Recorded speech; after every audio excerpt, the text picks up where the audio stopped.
Caitlin Clark's brother praised for firing back at WNBA owner. Caitlin Clark's brother fired a not-so-subtle shot back at a WNBA owner over the weekend. Time magazine named Clark its 2024 Athlete of the Year. It was a logical choice. Clark has brought millions of new eyeballs onto women's basketball. She's arguably the most important player in the history of the sport. And she's damn good, too. Clark averaged 19 points, 9 assists, and 5 rebounds per game as a rookie, getting MVP votes.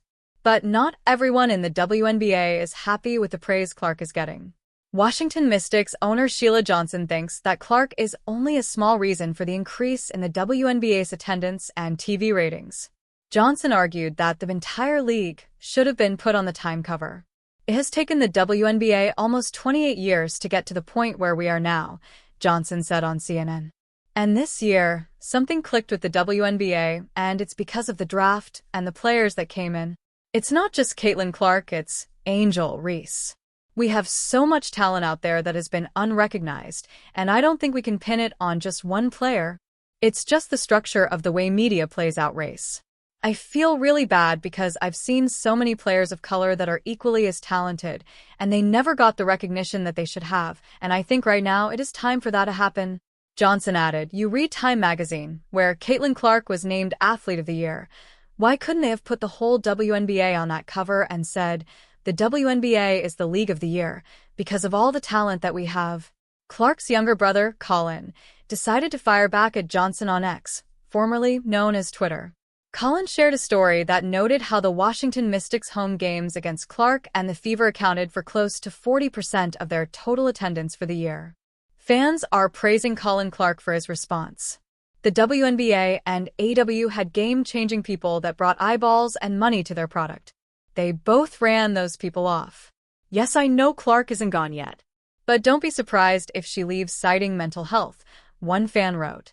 It wasn't Angel Reese or any rookies other than Clark.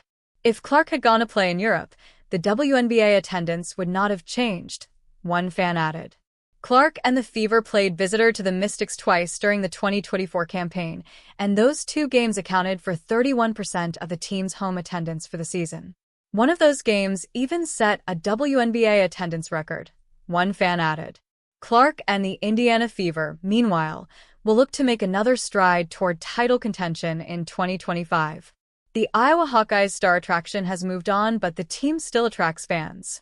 During her time there, Caitlin Clark regularly drew fans but truly became a phenomenon in the last 2 years of her college career.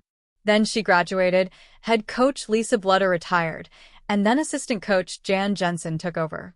It's now December with this new motley crew, and it looks like Iowa is barely surviving. The crowds are still there. Just last week on the Sunday before Thanksgiving, most of the students had emptied the school, and yet more than 2 hours before tip-off of Iowa versus Washington State, Carver Hawkeye Arena was barely containing the crowds. And yet, after yesterday's loss to number 17 Michigan State has already led many to label the number 21 Hawkeyes as overrated, 94 feet WBB on X posted, most overrated teams Police Scarlet 1. Iowa Eagle 2. Nebraska Ear of Corn 3. Tennessee Tangerine 4. Iowa ST Tornado 5. NC State Wolf Face. Looks like Jan Jensen's debut season as head coach will not be as smooth as she had hoped. And Iowa will have to learn how to cope without Caitlin Clark holding them up, even if Lucy Olson replaces her on the team better than anyone would expect.